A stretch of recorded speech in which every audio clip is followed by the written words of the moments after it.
del Grupo de Trabajo para un Pacto Social por la Educación en Andalucía. Damos la bienvenida a doña Patricia Mercedes Santos, del IES Politécnico Jesús Marín, de Málaga. Bienvenida. No sé si nos escucha bien. Sí, escucho. Bienvenido. Perfecto. Buenas Bien, tardes a todos. la dinámica de la intervención pues será que tendrá unos 20 minutos para poder exponer su idea, su planteamiento, su iniciativa.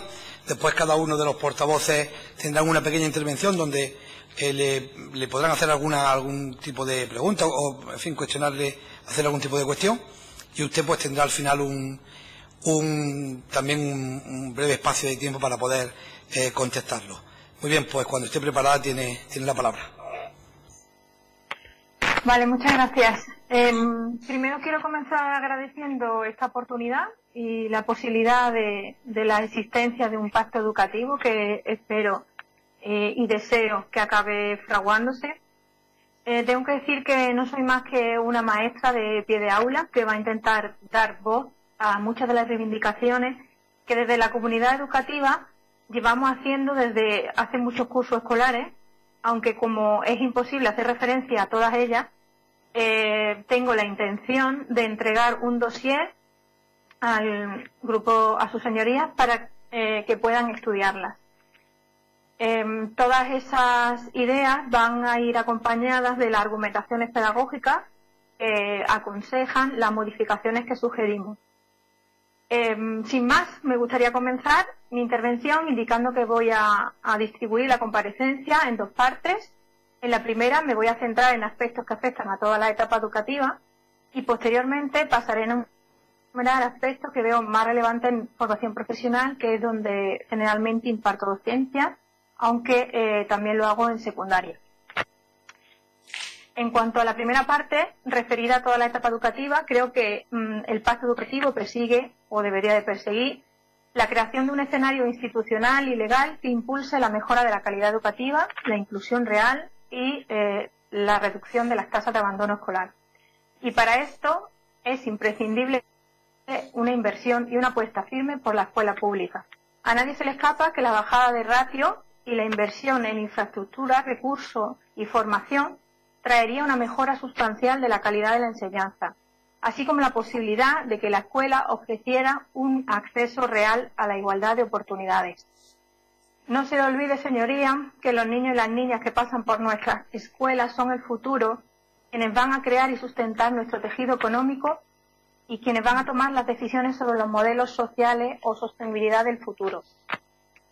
Siendo consciente que en ninguna situación como la actual, tan complicada, donde se hacía imprescindible esta apuesta económica por lo realmente importante, que es la educación, nuestros niños y nuestras niñas, la sociedad futura, no se ha dado esta inversión o no se ha dado esta apuesta, voy a pasar a enumerar aspectos que no requieren esa inversión crucial y que, acometiéndose la necesaria reforma legislativa e institucional, podrían impactar positivamente en una mejora de la calidad de nuestro sistema educativo en general.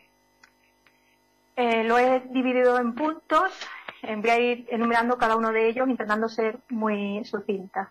Primer punto sería la necesaria reforma de la legislación educativa, que en muchos aspectos adolece de claridad y se contradice. Necesitamos una legislación más clara y que sea taxativa y no deje en margen de error en cuanto a aspectos relacionados con metodología o evaluación educativa, además de presentar una coherencia con la propia filosofía de la ley. Cuando ponemos en marcha las legislaciones, al desarrollar nuestro proyecto educativo, nos encontramos en muchas ocasiones que la legislación no es clara ni taxativa, y esto ayudaría muchísimo a nuestro trabajo. La reducción y la adaptación de los diseños curriculares, consultando a personas expertas, que, señorías, son aquellos profesionales que están al frente de un aula, porque quien no lo está difícilmente conocerá los entresijos y las dificultades que presentan los centros educativos.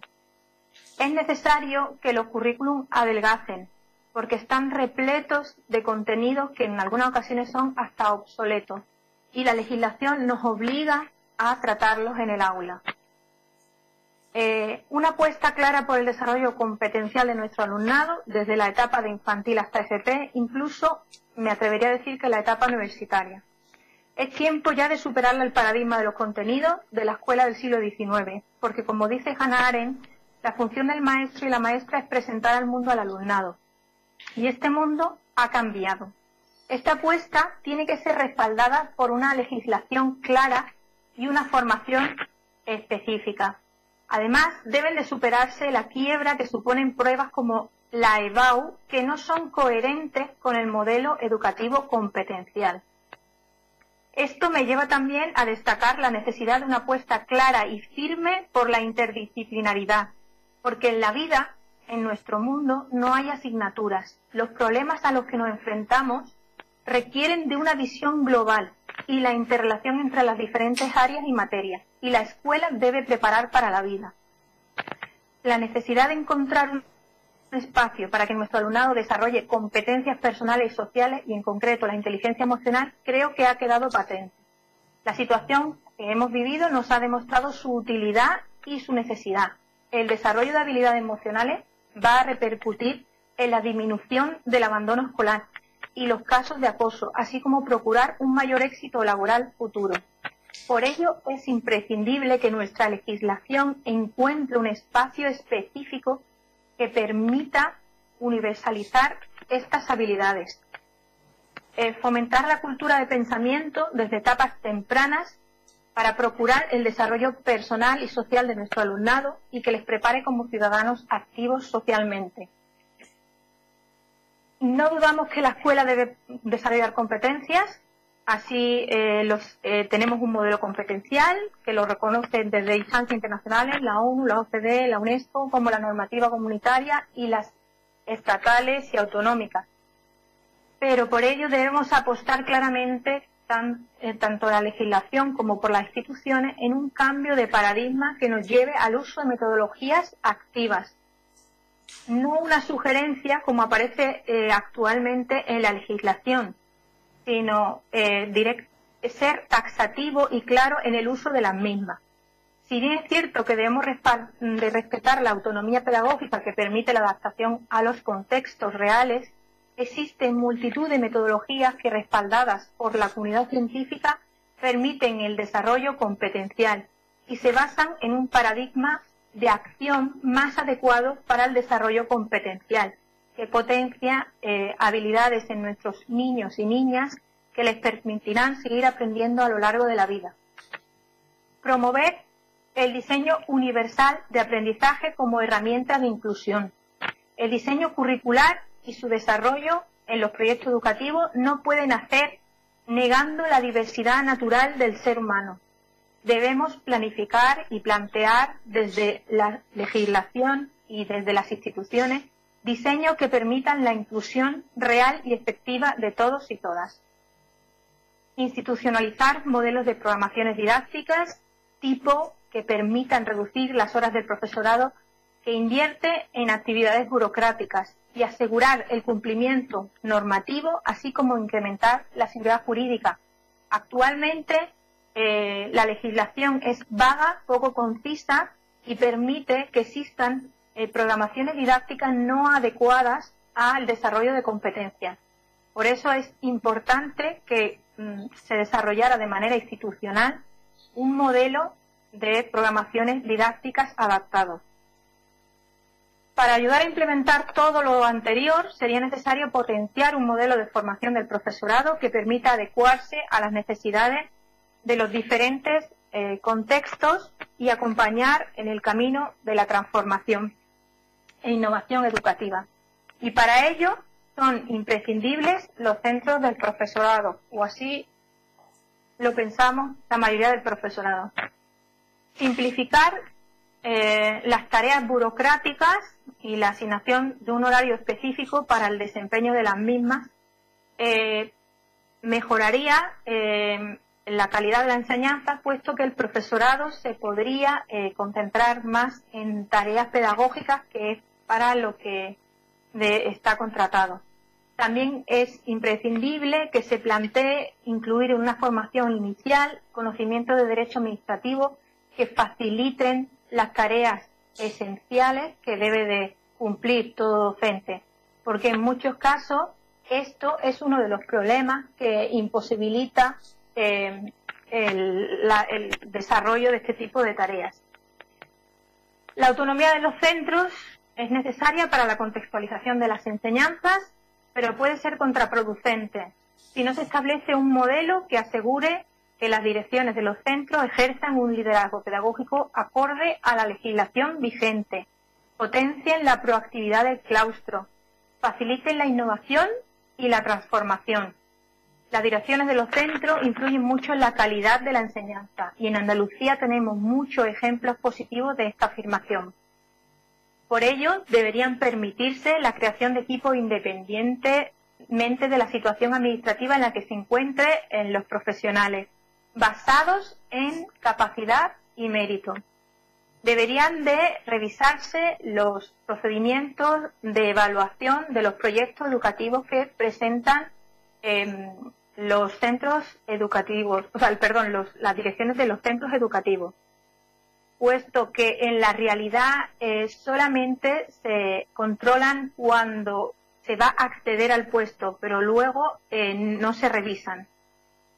Modificar los procedimientos de selección de las direcciones de centro, potenciando la búsqueda de personas con habilidades de liderazgo inclusivo que potencien iniciativas que buscan la mejora de la calidad educativa.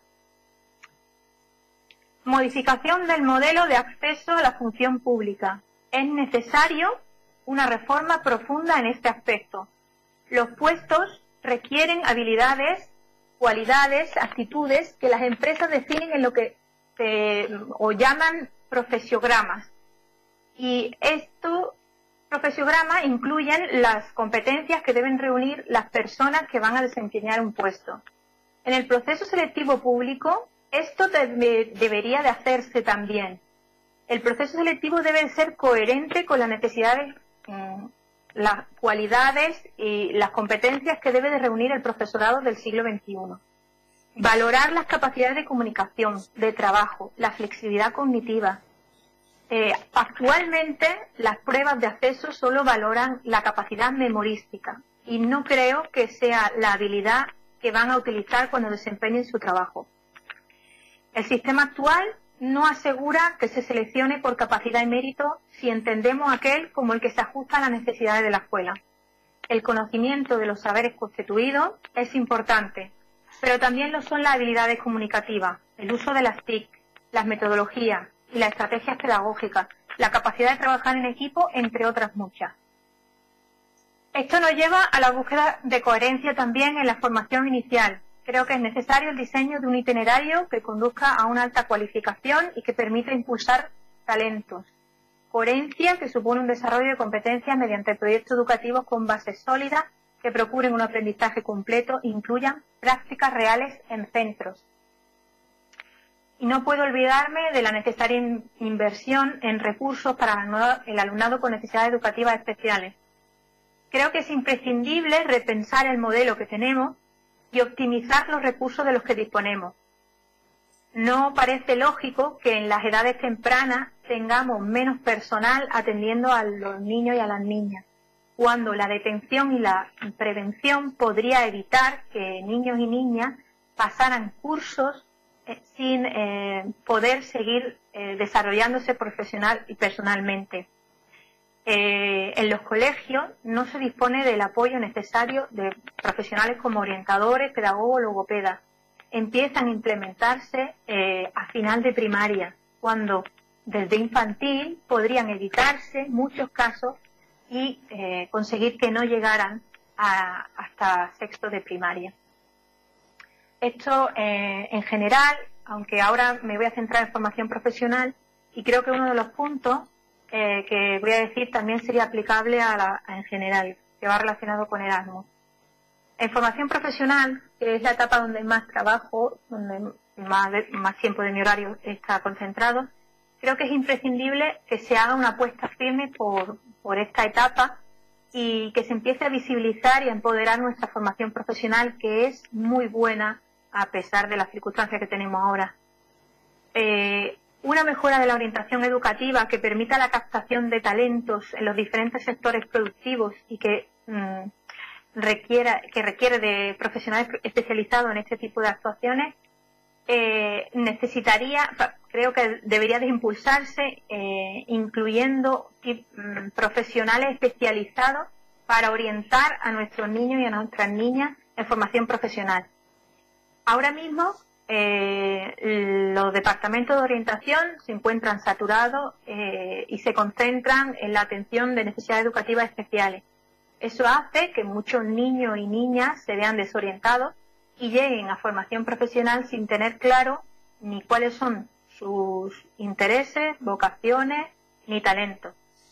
Esto supone una pérdida económica además, porque muchos chicos y chicas entran en ciclos formativos ocupando plazas y descubren en el mismo curso que no es su itinerario y tienen que cambiar al curso siguiente. Creo que es algo muy importante y que se debería de concentrar bastante esfuerzo en que mejorara. Es necesaria una campaña de prestigio de nuestra formación profesional que llegue también a las familias, porque es un escollo encontrar un sentido peyorativo de esta etapa educativa. En la formación profesional se desarrollan excelentes carreras profesionales. Flexibilización de los currículum que permita la necesaria adaptación de las necesidades al tejido productivo, nuestro entorno, y que se impulse la empleabilidad. Esto implica la necesidad y la posibilidad de contextualizar criterios de evaluación, evitando así tener regulaciones legales obsoletas. Hoy día, señorías, podemos encontrar criterios de evaluación que para desarrollarlos tendríamos que ir a un museo, pero legalmente debemos trabajarlos en el aula. Igualmente, hay criterios de evaluación y resultados de aprendizaje que no podemos trabajar porque la regulación de los títulos no los incluyen, pero el mercado y el tejido productivo sí lo exigen. Por lo tanto, hay que articular una medida legislativa que permita la flexibilización. Legislación educativa en el ámbito de FP también clara y taxativa en lo referente a la evaluación competencial, estableciendo métodos e instrumentos que permitan la recogida de evidencias de la adquisición de competencias. La normativa que tenemos actual no profundiza en los aspectos que necesitamos, además deja un abanico muy grande que permite que en algunas situaciones no se esté dando una evaluación competencial. Apuesta clara por el desarrollo de las soft skills o competencias blandas. Y con una apuesta clara me refiero a que la legislación encuentre espacios específicos para las mismas, asignando una carga lectiva e incrementando los resultados de aprendizaje que se refieren a ellas, dado que existe un consenso en el mercado de trabajo sobre la necesidad de potenciar este tipo de habilidades entre el alumnado. Y existe también una relación clara con los índices de éxito laboral y empleabilidad. Habilidades en las que se encuentra pues el desarrollo de inteligencia emocional, la capacidad de aprender por uno mismo y la capacidad de adaptarse a los cambios, tan necesarias para la superación de las crisis económicas y personales. Fomento de la internalización en los centros, creando la figura del coordinador Erasmus a nivel institucional. Actualmente se ha dejado en manos de los centros y esto provoca bastantes desigualdades. En algunos centros se crea la figura y en otros no. Por lo tanto, se pierde la oportunidad de acceder a programas europeos. Además, es necesario que se le atribuya una carga horaria para el desempeño de estas funciones tan cruciales. Es una medida estratégica para la mejora de la cualificación de nuestro alumnado, pero también para la mejora de los centros educativos que pueden verse beneficiados de apoyo económico para el desarrollo de proyectos que permitan la reducción del abandono escolar, el impulso o incorporación de innovación educativa y profesional y la transferencia de buenas prácticas educativas. Y, por último, establecer centros especializados en formación profesional que permitan adecuarse a la idiosincrasia de esta etapa educativa. Actualmente convivimos con otras etapas educativas y a veces se hace difícil esta convivencia, dadas las diferencias en cuanto al alumnado y en cuanto a los requisitos, requerimientos que tienen las diferentes etapas educativas, que en ocasiones, la mayoría de las veces se da en detrimento de la formación profesional. Centros integrados u otros modelos similares que permitan la mejor adecuación del perfil adecuado y de los requerimientos propios de esta etapa en cuanto a modelos de organización y de gestión del centro. No he sido muy extensa, creo que no sé si me he colado algún minuto. No, muy bien, muchísimas gracias por su intervención, por sus aportaciones. Ahora cada uno de los portavoces hará una pequeña intervención y ya le digo, le podrá plantear también alguna cuestión que después tendrá tiempo de aclararnos, una vez que intervengan todos. Muchísimas gracias. Por el Grupo Parlamentario Vox tiene la palabra la señora Piñero. Muchas gracias, señora Patricia Mercedes Santos. He venido a exponer aquí la preocupación que tiene prácticamente toda la comunidad educativa por las diferentes comparecencias que hemos tenido esta mañana y estos días atrás. La adaptación de la metodología, una legislación clara, un desarrollo competencial de los alumnos, potenciar la FP, en fin, planificar la inclusión mejor, las TICs, el uso de las herramientas digitales, la preocupación por la deficientes dotaciones que hay para los niños con necesidades especiales. Bueno, así todo general. Entonces yo quería, como veo que que coinciden con casi todo, yo quería preguntarle qué piensa del MIR docente. Y en el desarrollo del FP, bueno, nos aporta prácticamente lo mismo que el anterior, o sea, una FP que sea competitiva, una FP que lo que los niños se vayan, la quieran como paso al trabajo. Y me imagino que también el fomento de la FP dual, ¿no? Por encima de, o sea, que vaya en esa dirección, ¿no? Pues un poquito también cómo entiende la FP, ¿vale? Se puede, más que cómo la entiende, qué puede aportar el FP. Muchas gracias. Gracias, señora Piñero. Por el Grupo Parlamentario Adelante Andalucía tiene la palabra la señora Dorado Balmón. Muy buenas. Yo quería agradecerle su intervención porque me parece una radiografía certera, efectivamente, de cómo se encuentra la educación pública en este momento. Estoy totalmente de acuerdo con respecto a la reforma de la legislación, con esa coherencia y esa claridad que son necesarias, y estoy totalmente de acuerdo también de la necesaria inversión en educación pública para llevar a cabo y acometer una reforma de este calibre, ¿no? Y la necesidad también de actualizar el currículum y que nuestras escuelas pues dejen efectivamente de pertenecer a siglos pasados y sean escuelas que estén a la altura del alumnado a día de hoy. También totalmente de acuerdo con la necesidad de las metodologías activas que hagan que el alumnado también sea independiente y que sea capaz de ser autodidacta y desarrollar también sus propias competencias. Y la verdad es que en general estoy muy de acuerdo con el análisis que ha hecho. También me ha parecido muy interesante lo que ha comentado sobre la formación profesional. Estoy totalmente de acuerdo que hay que cuidarla más.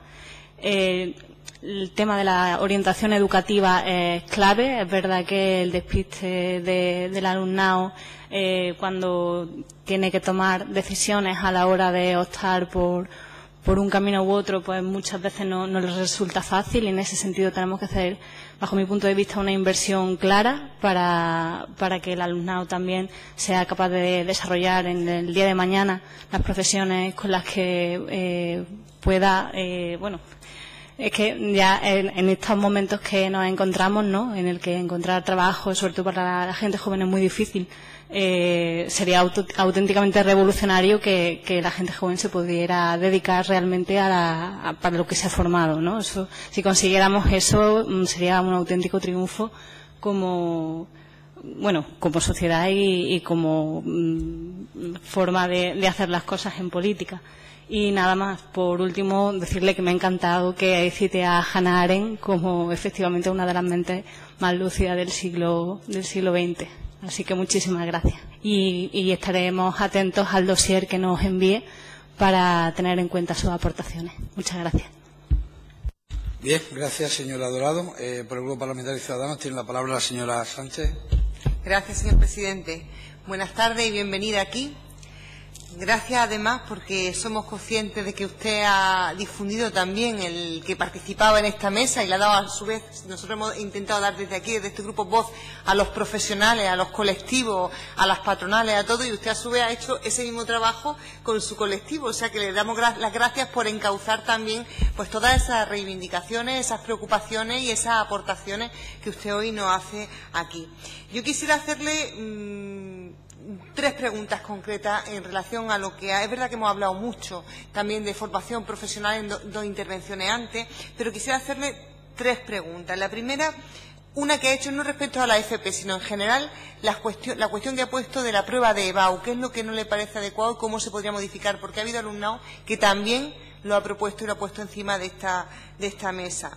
El tema de qué procedimiento tendría que utilizar la Administración o los centros para hacer una selección de equipos directivos que verdaderamente sean líderes pedagógicos, que es lo que necesitamos también en los centros, esos líderes pedagógicos. ¿Cómo podría ser esa selección? Y, por último, estar de acuerdo con usted y, además, con la mayor parte de los comparecientes, es necesario una orientación profesional en la educación, en el sistema educativo, ahondar en ese tema. Que sepa que todos los comparecientes lo han puesto sobre la mesa. Y yo le preguntaría por un tema concreto de formación profesional. Nos decía el otro interviniente la importancia de seguir formándose como profesor y de seguir innovando a través de tener relación con personal externo, de empresas que entraran a la aula y pudieran también contar su experiencia y de una forma, y formar indirectamente al profesor que ahora, o a la profesora que ahora está en el aula de formación profesional. ¿Qué le parece esa idea? Muchísimas gracias y también esperamos la documentación que nos envíe. Bien, gracias, señora Sánchez. Por el Grupo Parlamentario Popular tiene la palabra el señor Ruiz. Gracias, presidente. Bueno, pues muchísimas gracias por su comparecencia y, bueno, como decía también la compañera de Ciudadanos, por haberlo difundido. Bueno, se ha invitado a mucha gente, han sido invitados más de 80 comparecientes, no solo a las organizaciones, sindicatos, etcétera, de asociaciones de directores, inspectores, sino también hemos querido invitar a personas concretas, porque aunque los profesores estaban aquí representados a través de sus representantes, que eligen ustedes, también queríamos que personas concretas que han tenido un reconocimiento, pues que también pudieran sentarse aquí para trasladarnos las opiniones a pie de aula que hay. Algunos de los que estamos aquí somos docentes también, pero ahora mismo pues estamos aquí en el Parlamento. Yo creo que cada uno es libre de venir o no venir, pero que tenemos que aprovechar pues cada foro que se nos presenta para poder expresar nuestra opinión y hacer nuestras reivindicaciones. Yo creo que muchas veces, antes de venir aquí también nos quejamos de que se nos escucha o no se nos escucha. Bueno, pues creo que entonces pues felicitarle también por haber venido y agradecérselo. Recogemos sus aportaciones, tomado aquí nota de la necesidad de una orientación profesional, real, de reducir la burocracia. Lanzaba una idea que era la asignación horaria para las tareas burocráticas. Es una idea que puede ser interesante mirar, porque estamos siempre hablando de reducir la burocracia, pero hasta dónde, pues si hay unos mínimos que hay que establecer o que no se pueden reducir, que por mí, que se redujera toda la burocracia y que nos dedicáramos solo a dar clases. Pero si hay unos mínimos que no se pueden reducir, al menos que haya una asignación horaria para eso y que no estemos empleando tiempo de otras cosas, ¿no? Hablaba de adelgazar y flexibilizar los currículum y modificar los procedimientos de acceso tanto a la dirección como a la docencia. Me parece una idea interesante y sobre esa me gustaría que ahondara un poco más, que profundizara en esa idea de los procedimientos de acceso, sobre todo a la docencia, esa prueba que solo valora la capacidad de memoria, ¿no? También a la función directiva. Aquí se ha hablado en algún momento, algún compareciente, de que pensemos en cómo entre comillas, profesionalizar un poco más la función directiva. Bien, pues si nos puede ahondar qué opina, ¿no?, qué opina de tanto eso como del acceso a la docencia. Y luego pues recoger esa necesidad de prestigiar la FP y esa necesidad concreta que tienen en formación profesional de crear la figura del coordinador Erasmus+, porque es verdad que hay, lo ha dicho también el anterior compareciente, Sergio Bandera, la necesidad de que alguien pues tenga una liberación concreta para poder encargarse de toda la gestión de estos proyectos, que es una gestión muy compleja y que al final depende de la voluntariedad de los profesores que quieren pues dedicar su tiempo de forma altruista para que esto funcione y salga adelante. Valorar su trabajo y agradecer su comparecencia. Muchas gracias, presidente. Gracias, señor Ruiz. Tendría ahora el turno para el Grupo Parlamentario Socialista, pero no hay ningún representante. Señora Santos, tiene la palabra para responder a estas cuestiones y para hacer unas últimas reflexiones. Bien, a ver si he anotado todo. En principio tengo aquí apuntado el MIR docente. Yo creo que un buen diseño de una formación inicial no haría necesario que una vez terminada esa formación inicial, pues se acudiera al centro y seguir trabajando, y trabajar sin cobrar, ¿no? Lo importante, lo que habría que reflexionar bien es que el tiempo que se pasa formándose, que debería de diseñarse un itinerario formativo específico para la carrera docente. Hoy día solamente la gente que se queda en la etapa de infantil o primaria tiene una formación pedagógica.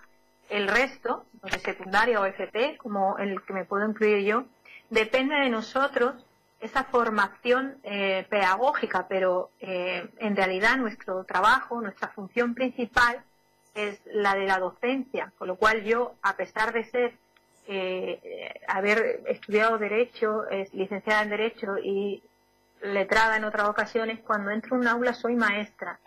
Y cuando soy maestra tengo o necesito una serie de formación relacionada con lo que es la profesión, que se relaciona con la pedagogía, la psicopedagogía. Y creo que si se diseñara un itinerario formativo específico para aquellas que quieran acabar dando clase o aportando, centrándose en esta profesión, creo que sería muy importante que desde el principio esa formación se diera. No esperar a que ya haya terminado la formación y empezar a entrar en un centro.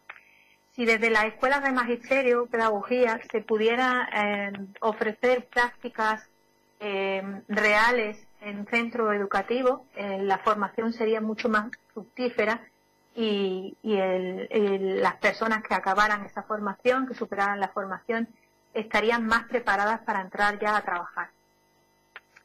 En cuanto a la FP dual, me parece magnífica, pero no en todos los sectores, lo tengo que decir porque tengo que ser sincera. Al ser de FOL he trabajado en casi todas las familias profesionales, creo que solo me queda una, y en algunos sectores la FP dual no mejora la cualificación del alumnado. Sé que estoy diciendo algo que igual no sienta ni bien, pero en algunos ciclos formativos, por las características de la profesión, porque a lo mejor la profesión, la inserción que tiene es en un ente público, por las características no. Igual digo que en otras profesiones es imprescindible, es decir, aumenta muchísimo la calidad de la competencia del alumnado. Es decir, que yo creo que no debería de generalizarse, debería de estudiarse caso concreto y potenciar, y por supuesto esa FP dual que me parece imprescindible, pero estudiada caso a caso.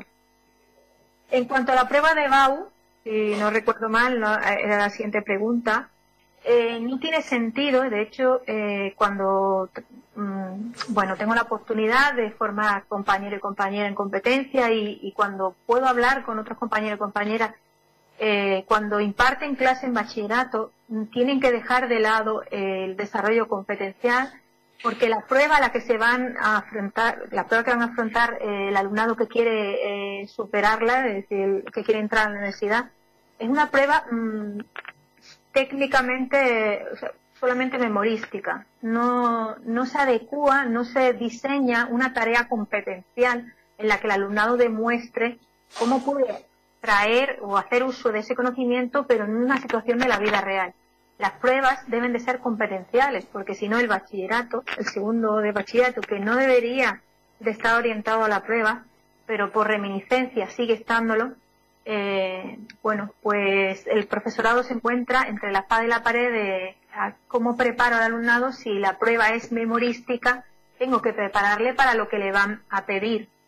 Entonces no tiene sentido que llevemos toda, desde el principio hablando de competencia, y luego hagamos una prueba que no busca la evidencia del desarrollo competencial, sino la evidencia de una habilidad, que no es que no sea importante, pero es la habilidad memorística.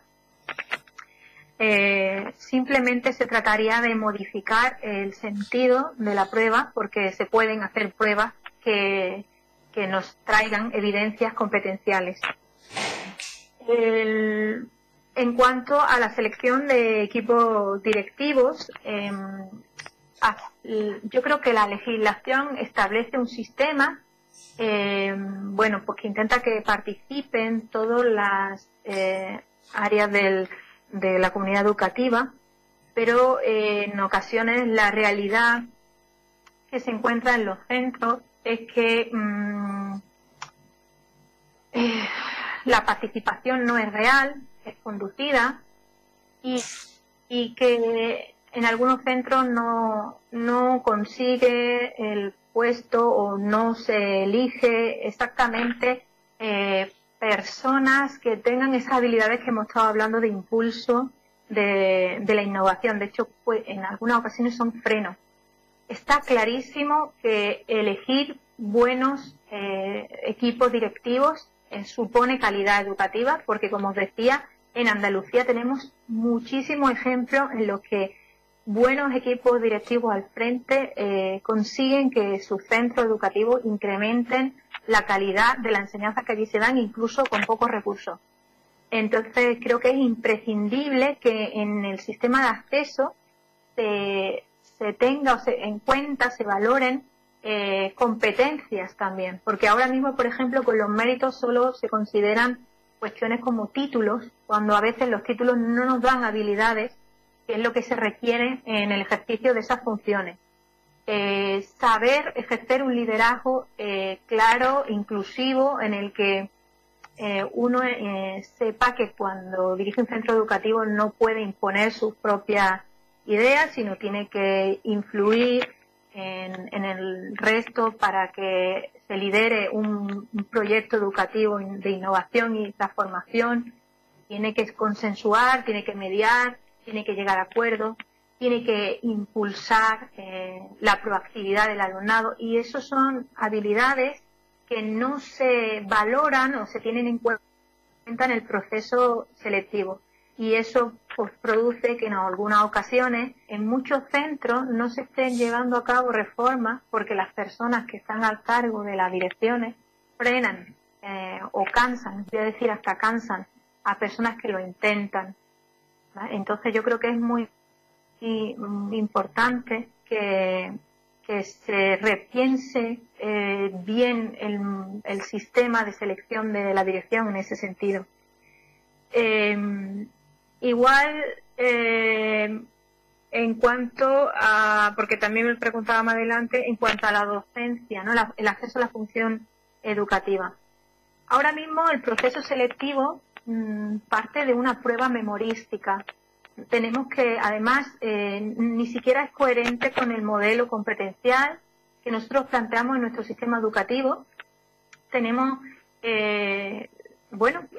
un modelo que nos habla de rúbrica, de una evaluación auténtica, de intentar conseguir el mayor progreso, y eso lo utilizo en el aula, pero cuando van a elegir a mis compañeros o mis compañeras, tienen que enfrentarse a una ambigüedad, porque el temario ni siquiera está tasado, la prueba consiste en escribir cuanto más mejor y además no sabes, porque claro, es un límite de tiempo, no sabes exactamente qué va a valorar más o menos el tribunal, con lo cual eso crea una inseguridad jurídica muy importante.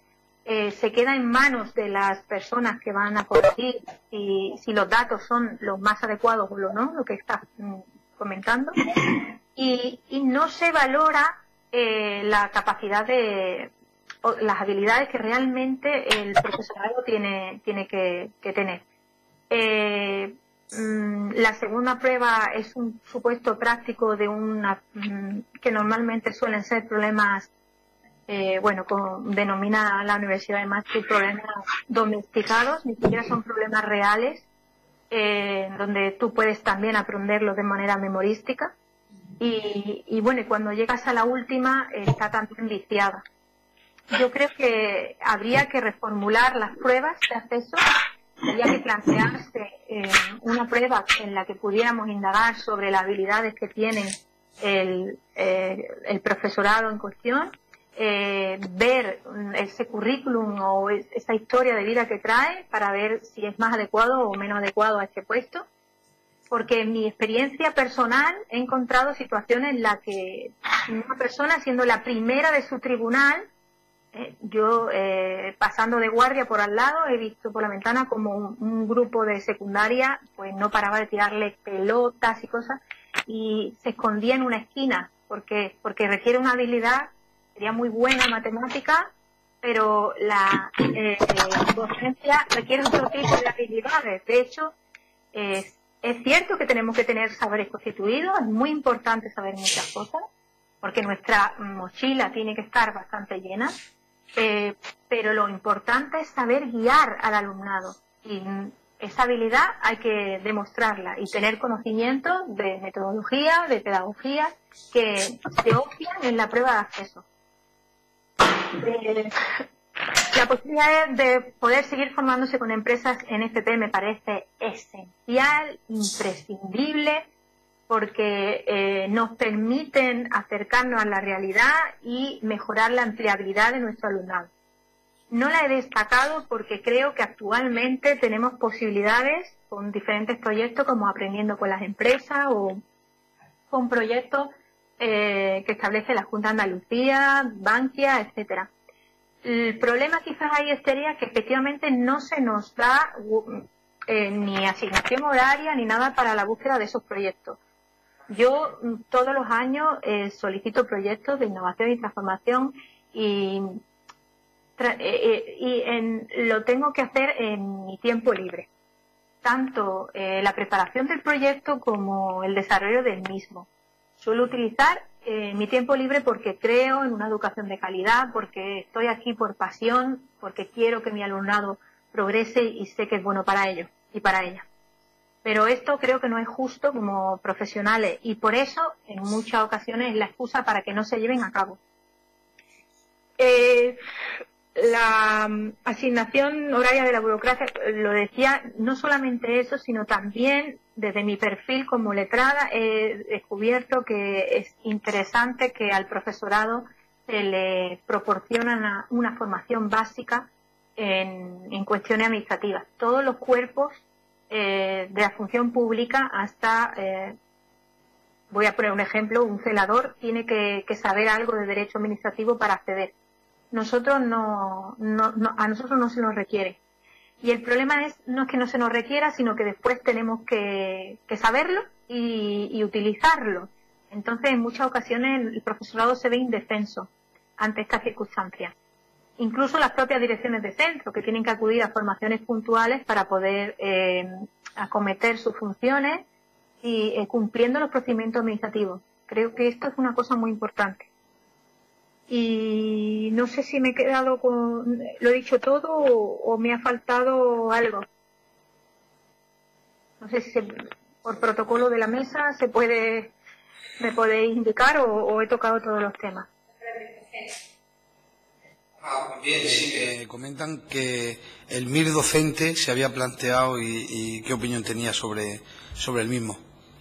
Sí, creo que he empezado por él diciendo que creo que, bueno, Hablar de así en general de algo nunca ayuda, ¿no? Pero decir MIR docente, en qué condiciones, cómo se haría, creo que así es cuando podríamos hablar más sobre el tema. He empezado al principio diciendo que la formación inicial podría ser más la clave que esperar a terminar una carrera profesional y luego entrar a aprender, ¿no? Porque entonces es como que hemos estado perdiendo el tiempo. Un itinerario formativo yo creo que sería una alternativa mucho más lógica a un MIR educativo.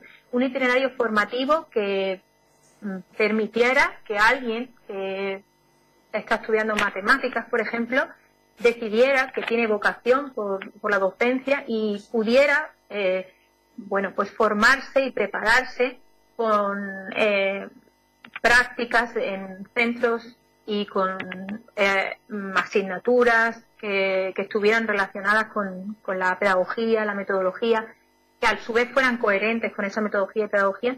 Es decir, si formamos bien, no es necesario que siguieran formándose, es decir, no tenemos que hacer que la carrera docente se convirtiera en 8 o 10 años, si lo hacemos bien del principio, no perdemos el tiempo.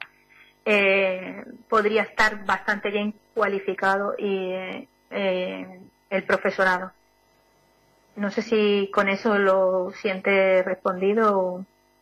Ya digo que de todos modos habría que ver qué condiciones se establecen o cómo se establecen, sobre todo para las personas que no han podido acceder a otro tipo o otro modelo de itinerario formativo que le permitiera la formación en pedagogía, psicopedagogía. Pues muy bien, pues muchísimas gracias por comparecer ante este grupo de trabajo, por su iniciativa, por su propuesta, por sus reflexiones, y tengan por seguro que este grupo de trabajo pues hará uso de ellas. Muchas gracias. Muchas gracias. Pues no sé. Señor don Rafael Bailón Ruiz. Es que no sé tú.